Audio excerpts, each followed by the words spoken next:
Assalamualaikum warahmatullahi wabarakatuh. Waalaikumsalam warahmatullahi wabarakatuh. Alhamdulillahirabbil alamin. Wassalatu wassalamu ala asyrofil anbiya'i wal mursalin wa alihi washabihi ajma'in. Asyhadu an la ilaha illallah wa asyhadu anna Muhammadan abduhu wa rasuluhu wa ba'du. Bapak Ibu sekalian, alhamdulillah pada hari ini kita akan sama-sama mengikuti kajian Quran dan hadis dari Pak Ustaz Seta tanggal 9 Safar 1447 Hijriah atau 3 Agustus 2025. Tema pada kali ini yaitu Su'ul dan Husnul Khotimah. Untuk itu kita simak penjelasan dari Pak Ustaz mengenai Su'ul Khotimah dan Husnul Khotimah. Mangga Pak Ustaz. Innal hamdalillah nahmaduhu wa nasta'inuhu wa nastaghfiruh wa na'udzu billahi min syururi anfusina wa sayyiati a'malina may yahdihillahu fahuwal muhtadi wa may yudlil falan tajida lahu waliyyan mursyida. Asyhadu an la ilaha illallah wahdahu la syarika lah wa asyhadu anna Muhammadan abduhu wa rasuluh. Amma ba'd. Tadarusan kita di kesempatan pada subuh ini pemberangkatannya dari surat An-Nisa, surat yang keempat ayat 97. Surat An-Nisa, surat yang keempat, diturunkan di Madinah, termasuk kelompok surat dan ayat Madaniyah. Ayat 97. A'udzu billahi minasyaitonir rajim. A'udzu billahi minasyaitonir rajim. Innal ladzina tawaffahumul malaikatu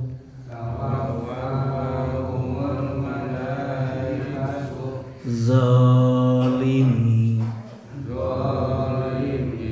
anfusihim qalu fima kuntum qalu kunna mustad'afina fil ard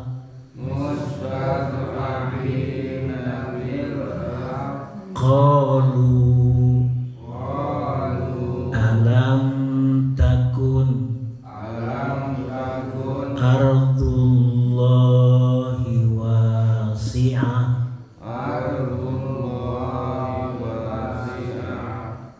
terus fatuhajiru fiha faulaika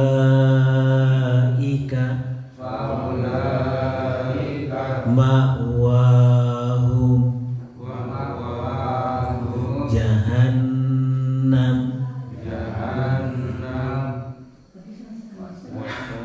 wasa'at masira. Silakan Pak artinya. Bismillah. An-Nisa ayat 97. Sesungguhnya orang-orang yang dicabut nyawanya oleh malaikat dalam keadaan menjolimi diri sendiri, mereka para malaikat bertanya, bagaimana kamu ini? Mereka menjawab, kami orang yang tertindas di muka bumi. Maka mereka para malaikat bertanya, bukankah bumi Allah itu luas sehingga kamu dapat berhijrah, berpindah-pindah di bumi itu? Maka orang-orang itu tempatnya di neraka jahanam, dan jahanam itu seburuk-buruknya tempat kembali. Yang melatar belakangi turunnya ayat 97 surat An-Nisa memang diturunkannya di Madinah. Dulu ada beberapa sahabat Rasul yang tidak hijrah dari Mekah ke Madinah. Padahal perintah hijrah sudah turun dari Allah dan Rasulullah SAW dan para sahabat sudah berhijrah dari Mekah ke Madinah. Ini ada beberapa kelompok sahabat yang belum hijrah. Kemudian dipaksa oleh orang-orang kafir musyrik Quraisy wajib militer, wamil. Beberapa sahabat tadi menyembunyikan keislamannya. Jadi pemuka Quraisy, kafir Quraisy itu tidak tahu bahwa para sahabat itu sudah masuk Islam. Wajib militer, kemudian ya berangkat ke perang Badar. Jadi dia tidak hijrah. Kemudian setelah meletus perang Badar, sahabat-sahabat yang sudah meluk Islam tadi dibunuh karena berada di pihak kafir. Maka ketika malaikat mencabut nyawanya, malaikat bertanya, dalam keadaan bagaimana kamu ini di kota Mekah? Mereka mengajukan alasan, kunna mustad'afina fil ardh. Kami adalah orang-orang yang tertindas di bumi Mekah, tidak mau berhijrah ke kota Madinah. Kemudian tugas malaikat, alam apa? Qalu fima kuntum, dalam keadaan bagaimana kamu dalam bumi ini di Mekah? Qalu kunna mustad'afina fil ardh. Qalu alam takun ardullahi wasi'ah, kata malaikat, bukankah bumi Allah itu luas sehingga kamu dapat berhijrah ke bumi Allah yang luas itu, yaitu kota Madinah. Kemudian mereka setelah dipersenjatai dan berhadapan dengan pasukan Islam, mereka mati terbunuh. Waktu malaikat mencabut nyawa mereka berkata, kata malaikat, ulaika ma'wahum nar, ulaika ma'wahum jahannam. Tempat mereka adalah neraka jahanam. Ini ayat mengindikasikan orang-orang yang su'ul khotimah. Dia sudah bersyahadatain, dia sudah sholat, menjadi pengikut Rasulullah, tapi karena menyembunyikan keimanan keislamannya, akhirnya ada wajib militer dan mereka berada di pasukan musuh. Karena tidak mau hijrah saja, Allah memvonis tempat mereka neraka jahanam. Dan neraka jahanam itu seburuk-buruk tempat kembali. Padahal mereka sudah bersyahadatain, sudah sholat, sudah sedekah. Karena tidak mau hijrah saja dari Mekah ke Madinah, maka tempat mereka adalah neraka jahanam. Ini adalah orang-orang yang su'ul khotimah. Kita baca lagi ulang ayatnya. A'udzubillahi minasyaitonir rajim. Harusnya mengartikannya didialogkan oleh 2 orang atau 3 orang. Ayat Quran itu ketika didialogkan, ada aktornya, ada aktrisnya, nanti mudah memahaminya. Innalladzina tawaffahumul malaika. Sungguhnya orang-orang yang dicabut nyawanya oleh malaikat. Malaikat bertanya kepada orang yang dicabut nyawanya tadi, fima kuntum, dalam keadaan bagaimana kamu di bumi Allah ini, dulu Mekah. Mereka menjawab, kami adalah orang-orang lemah tertindas di bumi Allah ini. Kata malaikat, bukankah bumi Allah itu luas? Tuh saudara-saudara kamu sudah berhijrah dari Mekah ke Madinah. Kenapa kamu melambatkan dan tidak mau hijrah? Akhirnya mereka ditempatkan di neraka jahanam. Padahal mereka sudah bersyahadatain, mereka sudah sholat, mereka sudah infak, sedekah, mereka sudah jadi pengikut Nabi Muhammad SAW. Tapi karena tidak mau hijrah saja dari Mekah ke Madinah, maka tempat mereka adalah neraka jahanam. Jadi ini orang-orang yang su'ul khotimah. Su'ul khotimah, goreng katungtungnakeun umur ketika dicabut nyawa oleh malaikat tadi. berbeda dengan surat 16:32. Surat 16, surat An-Nahl ayat 32 diturunkan di Makkah, termasuk kelompok surat Makkiyah. A'udzu billahi minasyaitonir rajim.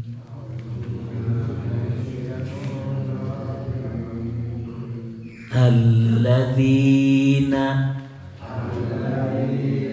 tatawaffahumul 16:32 Pak. 16 An-Nahl ayat 32. Alladzina tatawaffahumul malaikatu thayyibin yaquluna salamun alaikum udkhulul jannah bima kuntum ta'malun. Pak RT silakan artinya. Yaitu orang-orang yang ketika diwafatkan oleh para malaikat dalam keadaan baik, mereka para malaikat mengatakan kepada mereka, Salamun alaikum, masuklah ke dalam surga karena apa yang telah kamu kerjakan. Ini orang-orang yang husnul khotimah. Pada saat dicabut nyawanya oleh malaikat dalam keadaan baik. Dalam keadaan baik ada footnote dan catatan kakinya Pak dibaca. Orang-orang yang diwafatkan malaikat dalam keadaan baik. Maksudnya? Ya, iya silakan Pak. Wafat dalam keadaan suci dari kekafiran dan kemaksiatan, atau dapat juga berarti mereka mati dalam keadaan senang karena ada berita gembira dari malaikat bahwa mereka akan masuk surga. Iya. Jadi kontradiktif sekali dengan 497 tadi. Inilah gambaran orang-orang yang husnul khotimah. Saya katungtungnakeun umur. Orang-orang yang diwafatkan malaikat dalam keadaan thayyibin, dalam keadaan baik seperti tadi. Kemudian malaikat mengatakan, Salamun alaikum, selamat sejahtera atas kalian. Udhulul jannah, masuklah kalian ke dalam surga setelah kiamat nanti. Bima kuntum ta'malun, dikarenakan apa saja yang kalian pernah lakukan. Jadi dua ayat ini, ayat pertama 97 An-Nisa menggambarkan yang su'ul khotimah. 16:32 menggambarkan orang-orang yang husnul khotimah. Jadi manusia itu ada yang dari pertama baik, tengah baik, ujungnya baik. Ada yang pertamanya jelek, tengahnya jelek, ujungnya jelek. Dan kita berlindung kepada Allah dari semua itu. Na'udzubillahi min dzalik, wallahu musta'an. Ada yang pertamanya jelek, tengahnya jelek, ujungnya baik. Itu yang husnul khotimah. Pertamanya dia jelek, tengah hidupnya jelek, tapi akhirnya baik. Begitu banyak kita perhatikan orang yang seperti itu. Yang celaka itu yang pertama jelek, tengahnya jelek, ujungnya jelek.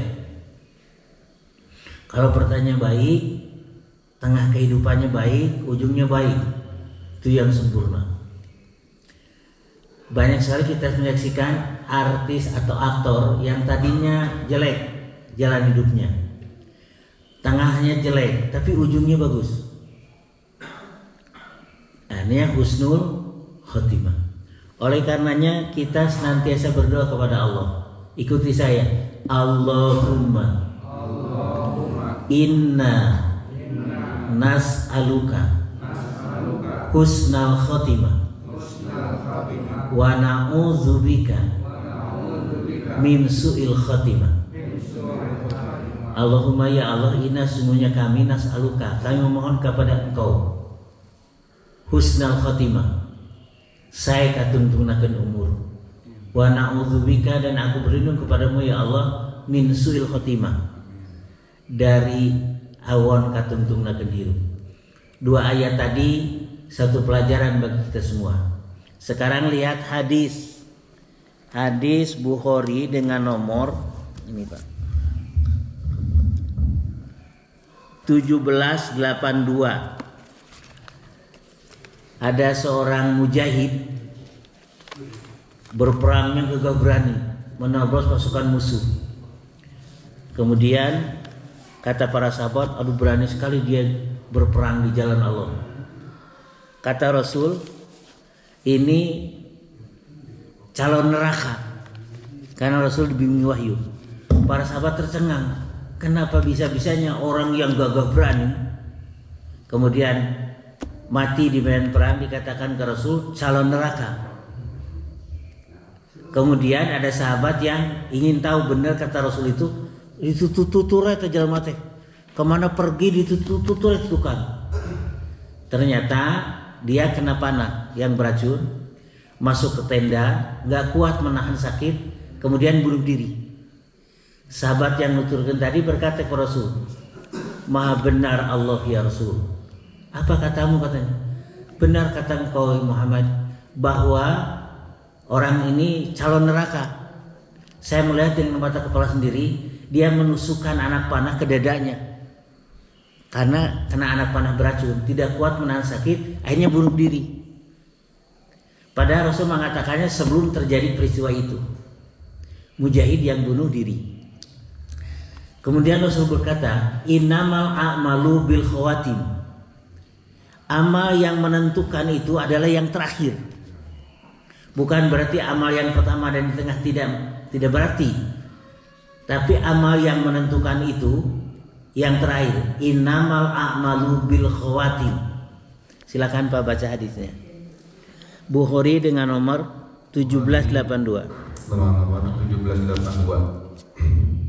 Dari Sahal radhiyallahu anhu bahwa ada seorang laki-laki yang paling cukup keberaniannya mempertahankan kaum muslimin dalam suatu peperangan bersama dengan Nabi sallallahu alaihi wasallam. Lalu beliau memperhatikan laki-laki itu dan berkata, siapa yang ingin hendak memperhatikan seseorang isi neraka, hendaklah diperhatikannya orang ini. Lalu ada seorang di antara orang banyak mengikuti laki-laki itu, sedang dia ketika itu masih termasuk seorang yang amat berani melawan kaum musyrik.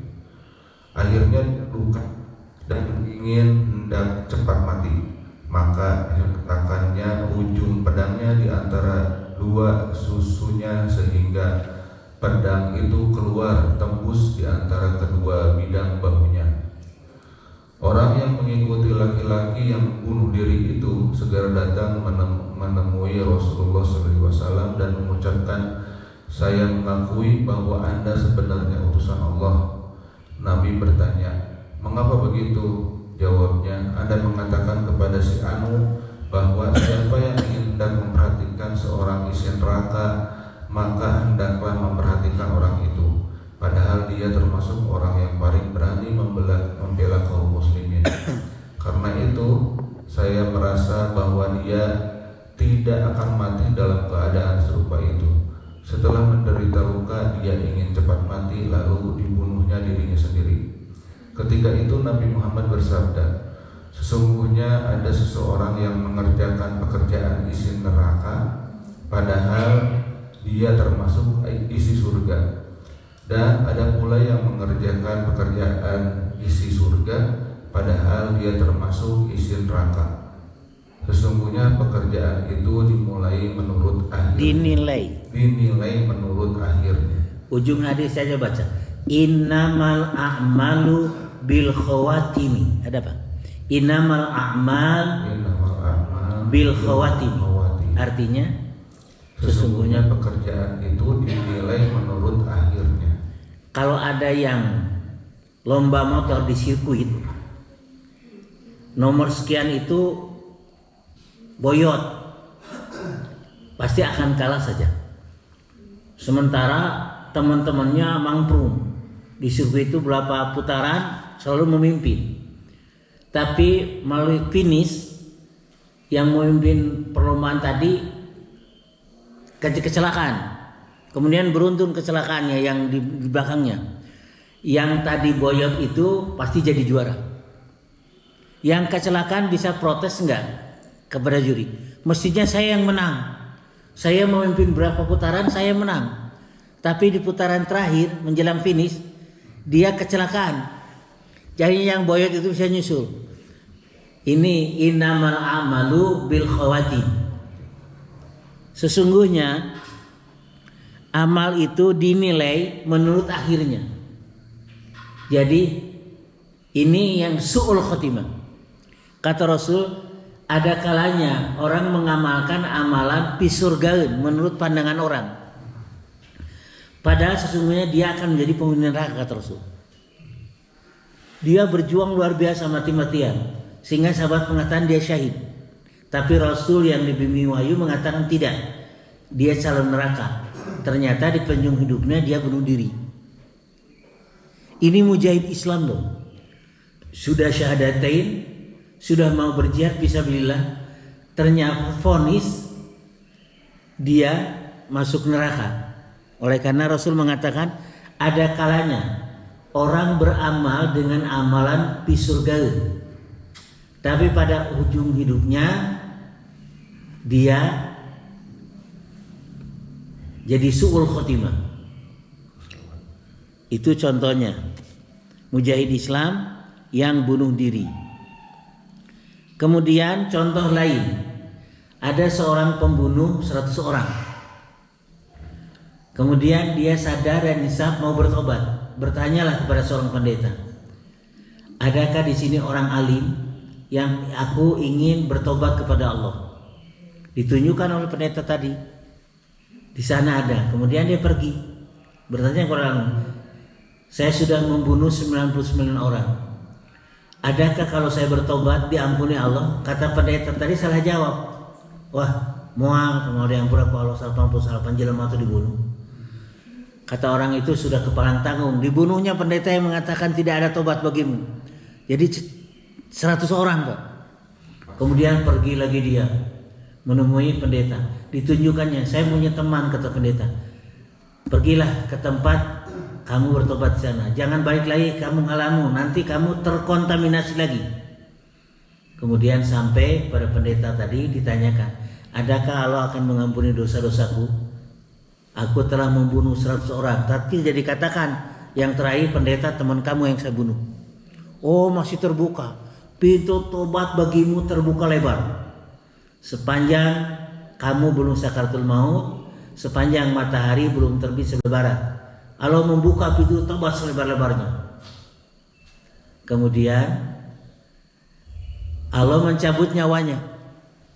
Kemudian malaikat rahmat dan malaikat azab bertengkar. Ini bagianku, kata malaikat azab. Kata malaikat rahmat, bagianku. Kamu tidak tahu lakonnya ini, orang ini. Orang ini hendak bertobat. Kemudian Allah mengampuni dosanya. Kita lihat hadis Bukhari. Hadis Muslim dulu, nomor 2372. 2372 ada judulnya. 2372. Kisah tobat seorang pembunuh. Benar kata Rasul, innamal a'malu bil khawatim. Sesungguhnya amal itu dinilai menurut akhirnya. Silakan artinya, Pak.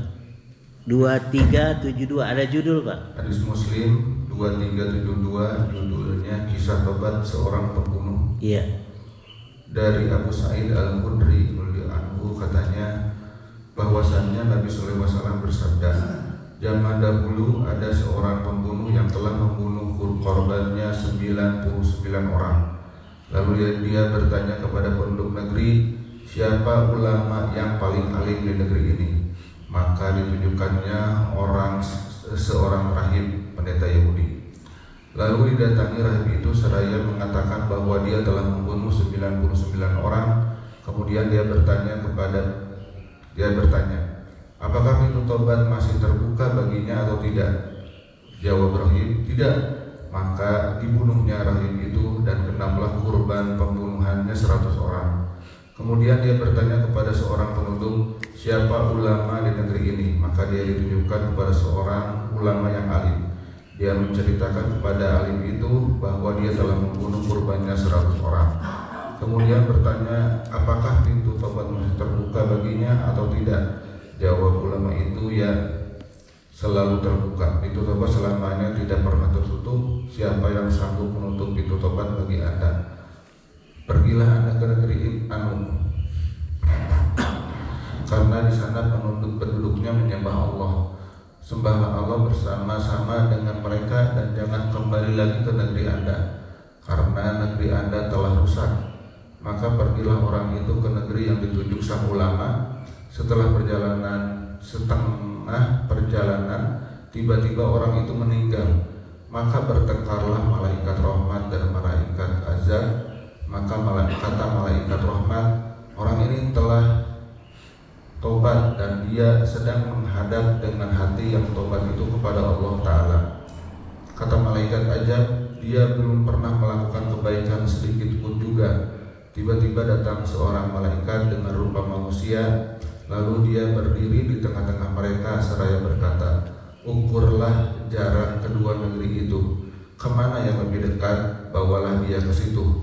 Setelah diukur ternyata yang lebih dekat ialah negeri yang ditujunya, maka dibawalah dia oleh malaikat rahmat. Jadi ini hadis menunjukkan ada orang yang tadinya jahat sekali. Pertama jahat, tengahnya jahat, tapi ujungnya baik. Saya katungtungnakeun umur.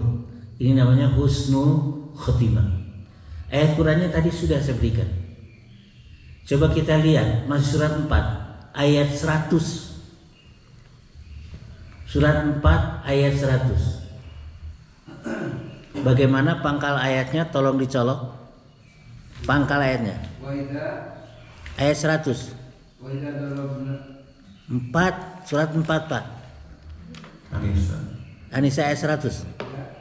Bukan 101-nya Pak. Ya, ikuti saya. A'udzu billahi minasyaitonir rajim. Wa may yuhajir.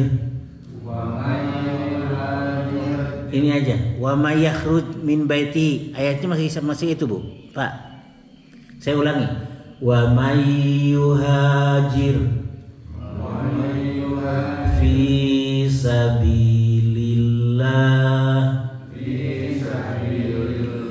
yajid fil ardi muragaman katsira wasa'ah. Ini wa may yakhruj min baitihi muhajiran ilallahi wa rasulihi summa yudrikhul maut faqad waqa'a ajruhu alallah wa kana Allahu ghafurur rahima. Silakan Pak RT. Dan barang siapa berhijrah di jalan Allah, niscaya mereka akan mendapatkan di bumi ini tempat hijrah yang luas dan rezeki yang banyak. Barang siapa orang yang keluar dari rumahnya, barang siapa keluar dari rumahnya dengan maksud berhijrah karena Allah dan karena Rasulnya, kemudian kematian menimpanya sebelum sampai ke tempat yang dituju, maka sungguh pahalanya telah ditetapkan di sisi Allah, dan Allah Maha Pengampun Maha Penyayang. Kisah yang membunuh 100 orang tadi ditunjukkan oleh seorang alim. Kamu datangi seorang ulama di negeri Anu, dan kamu jangan pulang lagi ke kampung halamanmu. Nanti kamu terkontaminasi lagi. Belum sampai ke tempat yang dituju, Pak. Kemudian kematian menimpanya. Maksudnya dia hendak bertobat betul-betul. Maka telah tetap pahala si Allah. Ayat Qurannya surat 4 ayat 100. Hadisnya tadi hadis Muslim dengan nomor 2372. Ya. 23. Sekarang Bukhari, Pak. Nomor 1512. Hadis Bukhari nomor 1512. Sama isinya. Jadi ini hadis riwayat Bukhari dan Muslim. Muttafaq alaih. Rawahu Syaikhani. Telah meriwayatkan kepada hadis ini dua orang syekh ahli hadis, Bukhari dan Muslim. Nomor hadis 1512, Pak, silakan.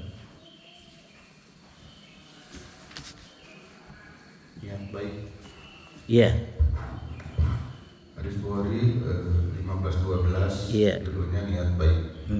Dari Abu Sa'id radhiyallahu anhu, dari Nabi sallallahu alaihi wasallam, beliau bersabda, ada seorang laki-laki Bani Israel yang telah membunuh 99 orang. Kemudian ia pergi bertanya, ia datang kepada seorang rahib pendeta, lalu diketanyakannya, dapatkah tobat saya diterima? Jawab pendeta itu tidak. Pendeta itu pun lalu dibunuhnya. Kemudian ia terus hendak bertanya kepada seorang laki-laki berkata kepadanya, pergilah engkau ke desa itu. Lalu dia mati di dekat desa yang ditujunya. Maka bertengkarlah malaikat rahmat dan malaikat azab tentang keadaannya. Tuhan memahyukan kepada desa yang ditujunya, mendekatlah. Dan Tuhan mewahyukan kepada desa yang ditinggalkannya, jauhlah. Lalu Tuhan berfirman kepada malaikat tadi, ukurlah jarak antara kedua desa itu. Maka kedapatanlah bahwa ia lebih dekat sejengkal ke tempat yang ditujunya, lalu diampuni Tuhan. Ya, diampuni dosa-dosanya. Padahal dia telah membunuh 100 orang. Betul-betul dia mau bertobat kepada Allah. Minta dibimbing oleh seorang alim. Hadis ini menunjukkan ada yang husnul khotimah. Tadinya jelek sekali kelakuannya di awal hidupnya, di pertengahan hidupnya, tapi di ujungnya bagus sekali dia. Membawa ingin taubat kepada Allah. Dibimbing oleh seorang alim. Ayat Qur'annya tadi surat 4 ayat 100. Ulangi Bapak, barang siapa keluar dari rumahnya, artinya wa may yakhruj min baitihi muhajiran ilallahi wa rasuli tsumma yudrikul maut faqad waqa'a ajruhu 'ala Allah wa kana Allahu ghafurur rahim. Barang siapa dari situ, Pak, keluar dari rumahnya. Ada Pak, siapa keluar dari rumahnya dengan maksud berhijrah karena Allah dan Rasulnya. Kemudian kematian menimpa sebelum sampai ke tempat yang dituju. Belum sampai ke tempat yang dituju, maka sungguh pahalanya telah ditetapkan di sisi Allah, dan Allah Maha Pengampun Maha Penyayang. Ya, kisah tobat seorang pembunuh tadi. Jadi kita itu masing-masing punya latar belakang, Pak. Saya pun punya latar belakang. Yang saya harapkan sekarang supaya dapat meraih kehidupan yang husnul khotimah dalam pandangan Allah. Mudah-mudahan dunia mangis moal timu, Pak. Kulak canggeumna geus sakieu. Tapi kita kejar itu saya katungtungnakeun umur. Ada yang sedang khutbah Jumat baru membaca mukadimah, asyhadu an la ilaha illallah wa asyhadu anna Muhammadan abduhu wa rasuluh. Jatuh terkulai, Pak. Sudah bersyahadatkan itu. Luar biasa itu, Pak. Hari Jumat sedang khotib baru membaca mukadimah pada kalimat asyhadu an la ilaha illallah wa asyhadu anna Muhammadan abduhu wa rasuluh. Terkulai jemaat, Pak. Luar biasa ya. Itu yang betul-betul husnul khotimah. Ada yang sedang sholat meninggal. Tapi aya oge nu maotna keur nyengsle dina beuteung awewe di hotel. Nah itu yang suul khatimah. Makanya kita berdoa sering-sering, Allahumma inna nas'aluka husnal khatimah wa na'udzubika min su'il khatimah. Allahumma ya Allah, inna sungguhnya kami nas'aluka mohon kepada Engkau husnal khatimah, saya katuntungnakeun umur, wa na'udzubika dan kami berlindung kepadamu min su'il khatimah, dari hidup goreng katuntungnakeun umur. Jadi ayat Quran sudah cukup jelas, begitupun hadis-hadisnya. Satu lagi hadis Bukhari nomor 1316. Hadis Bukhari nomor 1316. Pendek hadisnya Pak. 1316 Bukhari.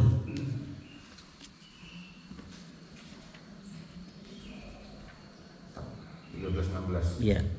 Hadis Bukhari 1316 dari Sahabat bin Sa'ad Asy-Sya'idi radhiyallahu anhu, Rasulullah SAW bersabda, bersama pasukannya bertemu dengan kaum musyrik, lalu terjadi peperangan. Sesudah itu Rasulullah SAW berkumpul kembali dengan antara beliau dan kaum musyrik, begitu pula.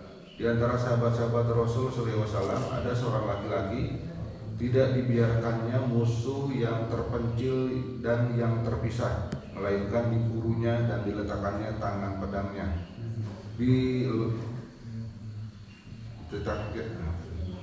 ditetapnya dengan pedangnya, dibunuhnya. Mereka berkata, dia adalah seorang pun di antara kami yang lebih si anu. Lalu Rasulullah SAW bersabda, adapun sesungguhnya isi neraka. Seorang di antara mereka berkata, saya akan menemaninya, kata Sahal. Lalu laki-laki itu keluar bersama dengan dia. Setiap laki-laki itu berhenti, dia pun berhenti pula. Setiap kali laki-laki itu berjalan cepat, ia berjalan cepat pula. Kemudian laki-laki itu mendapat luka parah, lalu ia ingin segera mati. Maka diletakkannya pangkal pedangnya di tanah dan mata pedang itu di antara kedua susunya, lalu ditekannya badannya di atas pedang itu. Maka ia membunuh diri. Orang yang mengikutinya tadi lalu pergi menghadap Rasulullah SAW. Beliau bersabda, kenapa? Katanya, laki-laki yang Tuhan sebutkan baru-baru itu memang termasuk isi neraka. Orang banyak merasa agak terkejut mendengar keadaan yang demikian. Katanya, baik-baiklah, saya sampaikan kepada kamu kejadiannya. Sengaja saya pergi menurutinya, kemudian ia mendapat luka berat dan ingin segera mati. Lalu diletakkannya pangkal pedangnya di tanah dan mata pedang di antara dua susunya, kemudian ditekankannya badannya di atas pedang itu, lalu dia membunuh diri. Ketika itu Rasulullah SAW bersabda, ada orang yang mengerjakan amal penghuni surga menurut pandangan manusia, sedang ia termasuk penghuni neraka. Ada orang yang mengerjakan amal penghuni neraka menurut pandangan manusia, sedang ia termasuk penghuni surga. Ya, hadis Bukhari 1316 tadi sama dengan hadis Bukhari 1782, sama ya. Mujahid yang bunuh diri. Kemudian di ujung hadis Rasul bersabda, kadang-kadang ada seseorang yang mengamalkan amalan-amalan surgawi, padahal dia ahli neraka, ini su'ul khatimah. Ada juga orang yang mengamalkan amalan surgawi, tapi sesungguhnya dia menjadi penghuni neraka. Ini yang su'ul khatimah. Dan kita berlindung kepada Allah dari semua itu. Na'udzubillahi min dzalik wal iyadu billah wallahu musta'an. Jadi banyak sekali peristiwa dalam hadis yang husnul khatimah dan yang su'ul khatimah. Perjalanan hidup kita itu tidak tahu ke depan. Sekarang lagi soleh-solehnya, nggak tahu nanti ke depan akan mengikuti suratan takdir. Nah ini yang ahli neraka, padahal mujahid yang luar biasa beraninya. Sehingga ada orang sahabat nutur eta perang teh, tinggal perang nutur jelema eta we. Kata Rasul, dia penghuni neraka bener apa enggak? Ternyata pada akhir hidupnya dia bunuh diri. Dan yang bunuh diri itu kekal di dalam nerakanya khalidan fiha mukhalladan. Mereka kekal di dalam neraka dan akan disiksa dengan alat yang dia bunuh diri tadi. Ada hadis Muslim nomor 89 atau 81 dan 89. 89 dulu. Nanti 81-nya.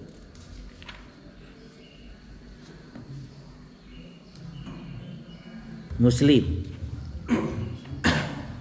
Hadis Muslim 89 dari Abu Hurairah radhiyallahu anhu, katanya kami ikut berperang bersama Rasulullah SAW dalam perang Hunain.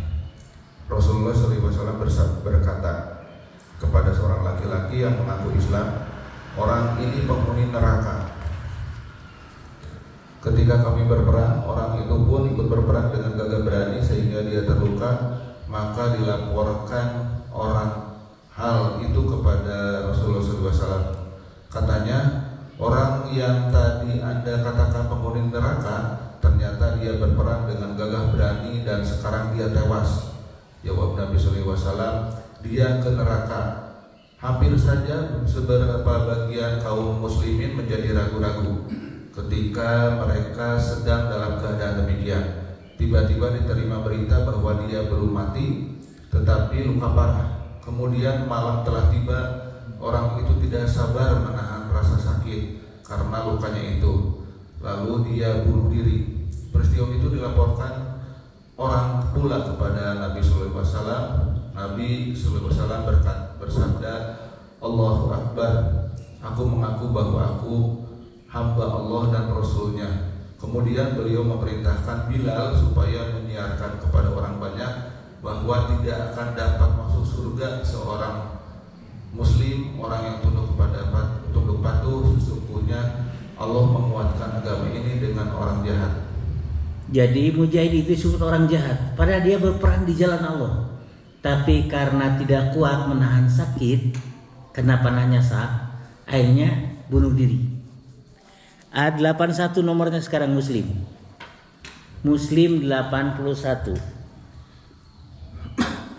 Muslim 81 dari Abdurrahman bin Yazid dan Abu Burdah bin Abu Musa, keduanya berkata, Abu Musa sakit keras sehingga dia pingsan. Istrinya Ummu Abdullah menangis melulu-melulu. Kemudian setelah Abu Musa sadar kembali, dia berkata kepada istrinya, tidak tahukah kamu bahwa Rasulullah SAW pernah bersabda, aku berlepas diri, tidak bertanggung jawab terhadap apa yang meratap, mencukur rambut, meratap, melolong-lulung, dan meratap, merobek-robek baju. Itu Pak? Iya, 81. Masalah ya. Jadi orang yang bunuh diri itu akan kekal di nerakanya. Bahasa hadisnya kholidan mukhalladan fiha abadan. Sudah kholidan, mukhalladan, abadan. 86. Ya 86, silakan Pak. Muslim nomor 86. 86 dari Abu Hurairah radhiyallahu anhu, katanya Rasulullah SAW bersabda, siapa yang bunuh diri dengan senjata tajam, maka senjata itu akan ditusuk-tusukkannya sendiri dengan tangannya ke perutnya di neraka untuk selama-lamanya. Dan siapa yang bunuh diri dengan racun, maka dia akan meminumnya pula sedikit demi sedikit nanti di neraka untuk selama-lamanya. Dan siapa yang bunuh diri dengan menjatuhkan diri dari gedung, maka dia akan menjatuhkan dirinya pula nanti berulang-ulang di neraka untuk selama-lamanya. Arabnya kholidan fiha mukhalladan, ujungnya kholidan fiha mukhalladan abadan. Kholidan fiha ada ujungnya pasti. Kholidan mukhalladan fiha abadan. Kholidan mukhalladan fiha abadan. Sudah kholidan kekal, mukhalladan pakai abadan abadi, dan tidak usah disolati. Kita mempunyai tetangga katakanlah bunuh diri. Gantung diri misalnya. Ya, jangan disolati, Pak. Yang mensolatinya dosa. Satu nu nyolatana saha we Pak nu daek. Kita mah jangan. Ada hadisnya, Pak. Orang yang bunuh diri. Dalam hadis yang lain, Bukhari terbitan Mizan, kata Allah, dia mendahuluiku. Orang yang bunuh diri dia mendahuluiku, kata Allah. Ya sebetulnya takdirnya memang, tapi bahasa hadisnya dia telah mendahuluiku, kata Allah. Jadi jangan sekali-kali mensolatkan orang yang mati bunuh diri dan disiksa akan dengan alat dia bunuh diri tadi. Ada hadis lagi tapi cukup sekian mewakili kiranya. Ada lagi hadis Bukhari 1378, tapi sudah saya cukup ya.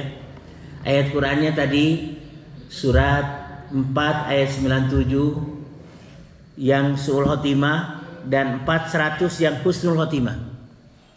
Hadis-hadisnya sudah kita jelang tadi.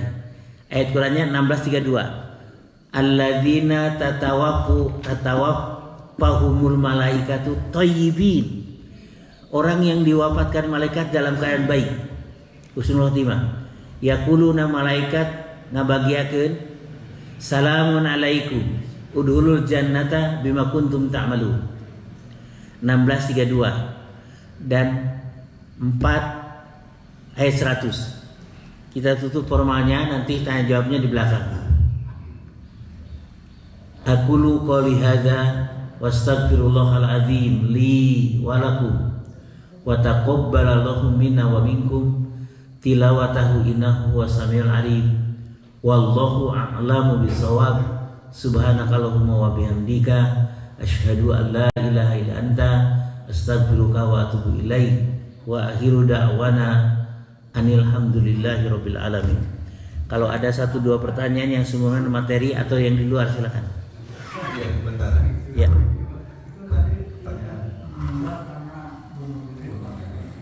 Itu beberapa tahun yang lalu Palestina menabrakkan pesawat di Amerika. Palestina. Ya, itu kan dari Islam juga. Bunuh diri itu. Apa ada bunuhnya nanti? Nama Jibakutai apa namanya? Iya. 11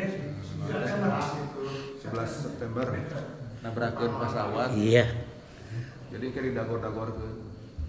Iya.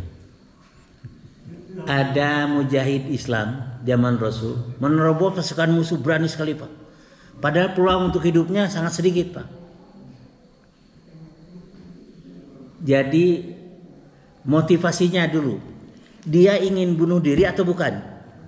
Menerbangkan pesawat tadi ke tempat musuh. Jihad. Iya. Motivasinya mau bunuh diri atau menghancurkan musuh. Motivasinya dulu Pak. Kalau beda dengan motivasinya bunuh diri tadi. Iya, tidak, motivasinya tidak hendak bunuh diri. Iya, tapi motivasinya dia tidak hendak bunuh diri sebenarnya. Niatna. Ada intifadah ya, bom bunuh diri. Peluang untuk hidupnya sedikit sekali Pak. Niatnya dia hendak bunuh diri atau bukan? Jadi nawaitu yang awal.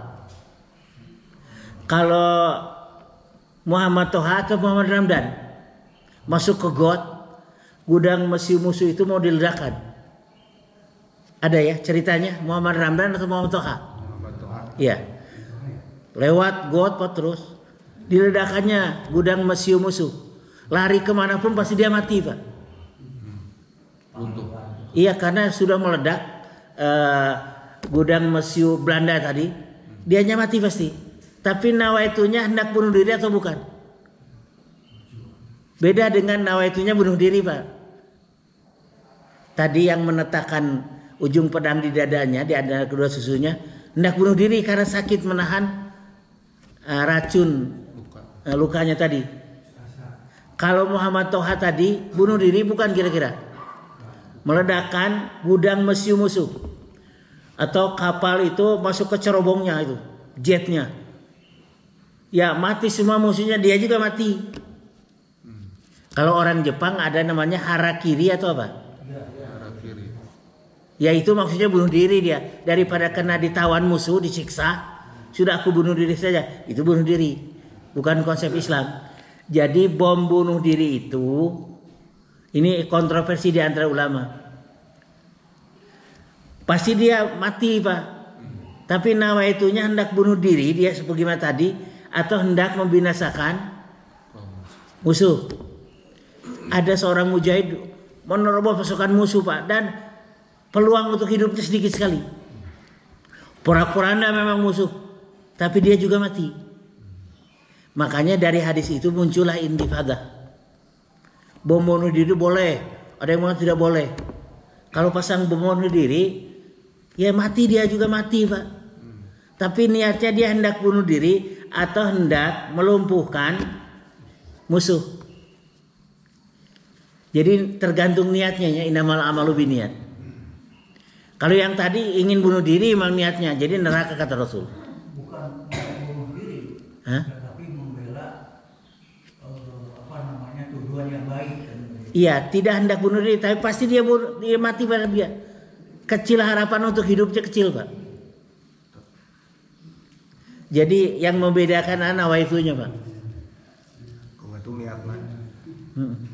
Dan Allah Maha tahu detak hati. Masuk surga kalau nawaitunya bagus, masuk surga. Kata Rasul, Islam diperkuat oleh orang jahat. Kata Rasul tadi, dia bunuh diri mujahidnya.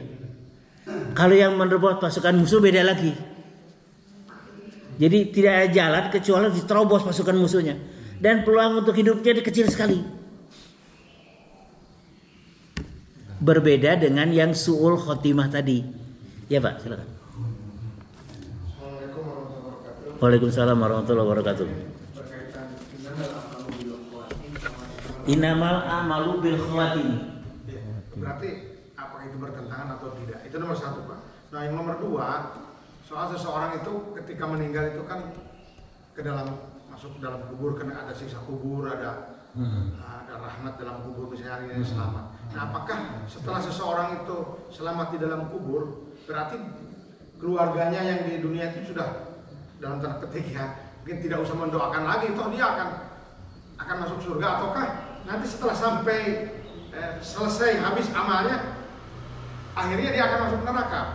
Atau seseorang yang sudah masuk kubur itu dan sudah baik, ya sudah insya Allah akan masuk surga. Nah berarti kan di dunia ini jariahnya, doa anaknya, solehnya, ilmunya. Kalau yang hidup tetap aja kita doakan ahli kubur Pak.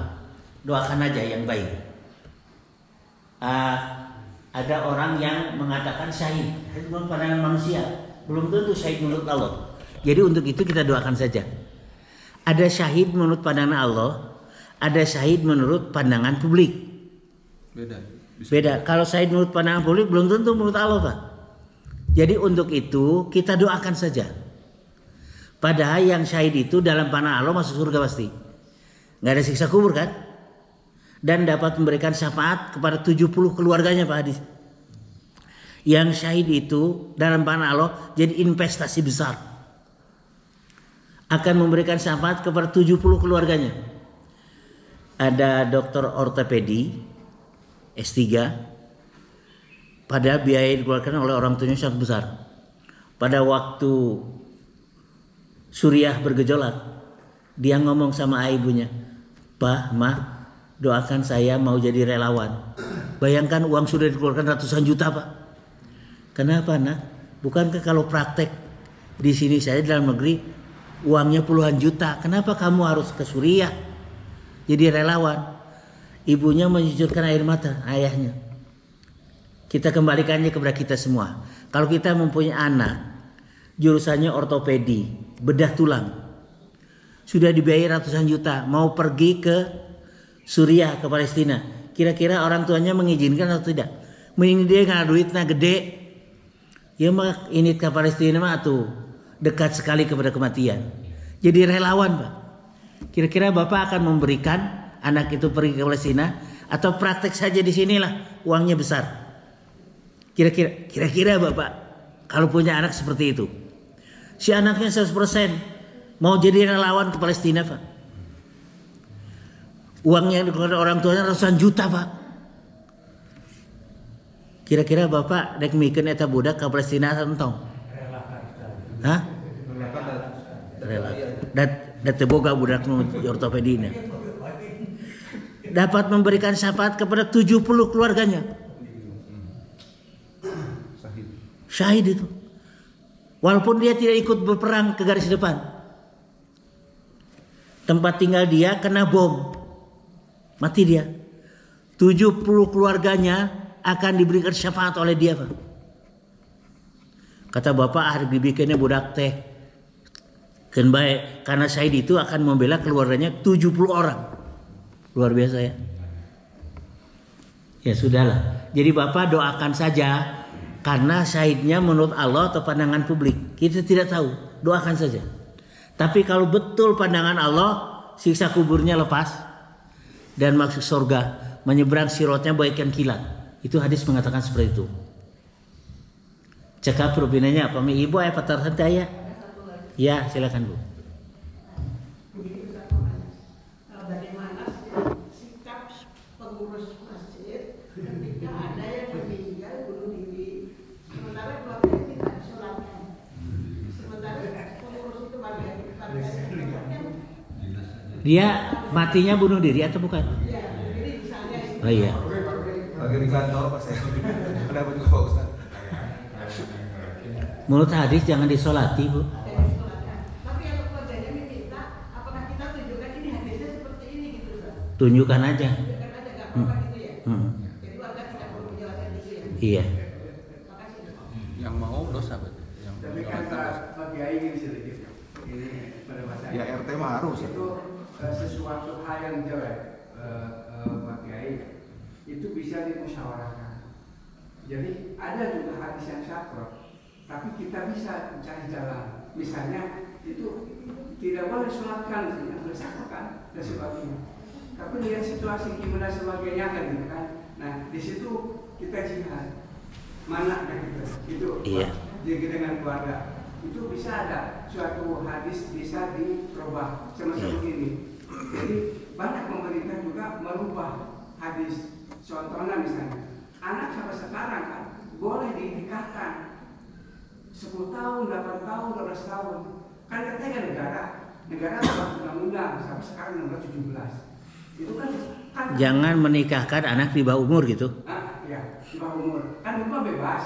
Nah, semacam itu gitu kan. Nah, itu kita kan mengikutnya kepada hal yang kalau gitu kan itu banyak terjadi di kita gitu. Iya. Semacam gini, orang yang nggak sholat boleh ditonjok, dibunuh dan sebagainya. Kita lihat situasinya gimana Pak? Konsekuensinya ya. Kita sebagai pengurus RT, RW, DKM tadi diminta oleh keluarganya. Konsekuensinya gimana? Kata Bapak hadis itu bisa dirubah dengan pola musyawarah. Agak berat memang Pak. Agak berat memang. Konsekuensinya. Kalau kita melanggar undang-undang hadis, ya kita berdosa. Tapi sementara ada musyawarah tadi ya. Jadi agak susah Pak. Kenapa? Mudah-mudahan tidak ada yang bunuh diri di sini gitu. Iya. Mudah-mudahan. Iya. Jadi di satu kampung di Pelaju meninggal bunuh diri. Iya. Orang sekampungnya sesuai dengan hadis Tidak mau menyolati. dia pindah ke kampung seberang. Yang mananya? Mayatnya Dipindahin di keluarganya. Nah. Tidak ada yang tahu, tidak ada yang tahu. Oh tidak ada yang tahu bahwa dia. Nah.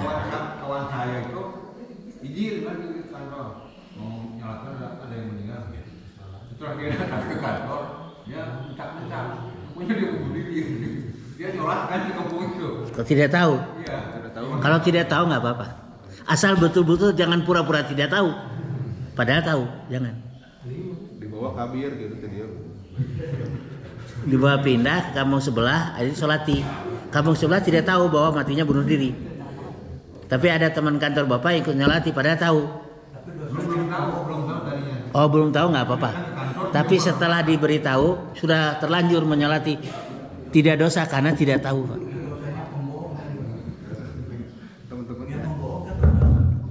Bukan, si teman yang nyolat itu betul tuh tidak tahu ya Pak ya.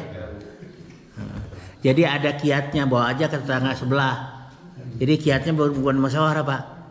Jadi dihijrahkan mayatnya ke tetangga sebelah, tidak tahu bahwa bunuh diri. Jadi sholati. Orang yang memindahkan yang dosa. Cakap perpindahannya seru juga ini. Baik Bapak Ibu sekalian, alhamdulillah kita telah mengikuti kajian tentang Su'ul Khatimah dan Husnul Khatimah. Mudah-mudahan kita semua dalam keadaan Husnul Khatimah Dalam pandangan Allah, amin. Amin. Kita tutup dengan hamdalah Rabbil alamin subhanakallahumma wa bihamdika asyhadu an la ilaha illa anta astaghfiruka wa atubu ilaik. Assalamualaikum warahmatullahi wabarakatuh. Yang mau bubur ayam silakan ke depan aja Pak, ada sumbangan dari salah satu jamaah. Bubur ayam dan nggak mau kesini sana Pak, Rodana di sana ada yang beli juga gitu.